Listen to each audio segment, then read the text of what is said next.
quelques raisons et avantages de former régulièrement vos collaborateurs, vos employés. Et quel est l'intérêt et l'impact que ça peut avoir pour vous, le promoteur, et pour votre boîte.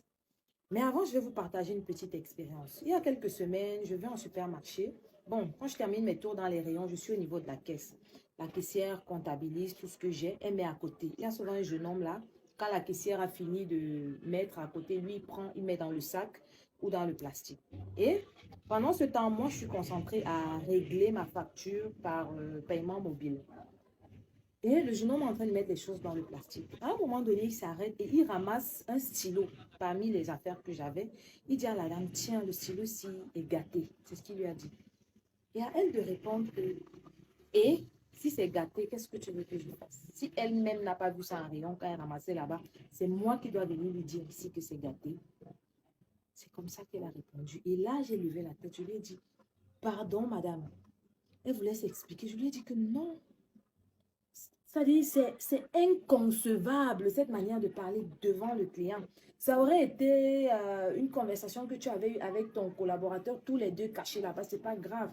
Mais tu parles comme ça devant le client. C'est une manière même de m'insulter à la limite, de me dire que tant pis pour moi si j'ai pris quelque chose qui n'était pas bon. Mais je ne suis pas encore sortie de votre boîte. Ça veut dire que même toi en tant que la caissière, si tu te rends compte que j'ai pris un produit qui n'est pas bien, tu as le devoir et même l'obligation de dire que non, madame, le produit n'est pas bon, allez changer. Ou alors tu appelles même ton partenaire pour dire, tiens, change le produit de la dame si elle a pris un produit qui n'était pas bien. Mais tu es prête à me laisser partir parce que tu te dis que de toute façon, que j'aille avec un stylo qui est défectueux ou pas, ça ne t'engage en rien. C'est moi qui l'ai pris en rayon, mais je l'ai pris dans les rayons de ton entreprise. Sauf si tu ne considères pas que cette entreprise-là est la tienne et que ton salaire ne dépend pas de tes prestations ou de ta performance ou de ton chiffre d'affaires. C'est pas comme ça qu'on travaille. Je lui ai parlé très durement ce jour-là parce que je me suis mise quelques minutes à la place du promoteur de ce supermarché ou du responsable de je ne sais pas trop quoi. Maintenant, est-ce qu'elle est formée? Je ne sais pas. C'est vrai qu'il y a des employés, peu importe la formation que vous allez leur donner, ils seront toujours une tête dure, prête à détruire tous vos efforts. Mais à ce moment-là, vous vous séparez d'eux. Je serais même partie qu'elle aurait dit non, j'ai pas su que la dame est partie avec un mauvais produit.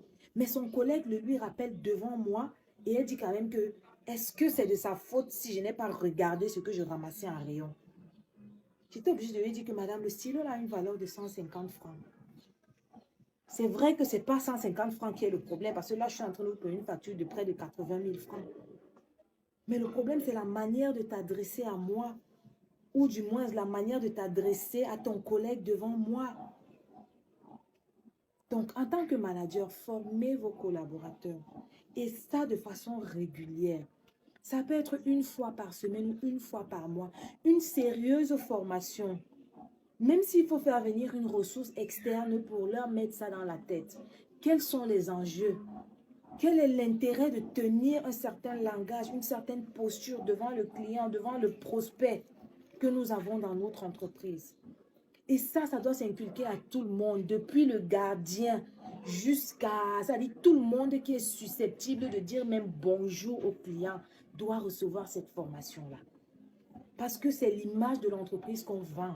Quand je vais partir, je ne vais pas dire qu'une jeune dame là m'a mal parlé ou bien elle a été désagréable parce que je ne la connais pas. Je n'ai même pas retenu son visage, mais j'ai retenu la boîte qu'elle était en train de représenter.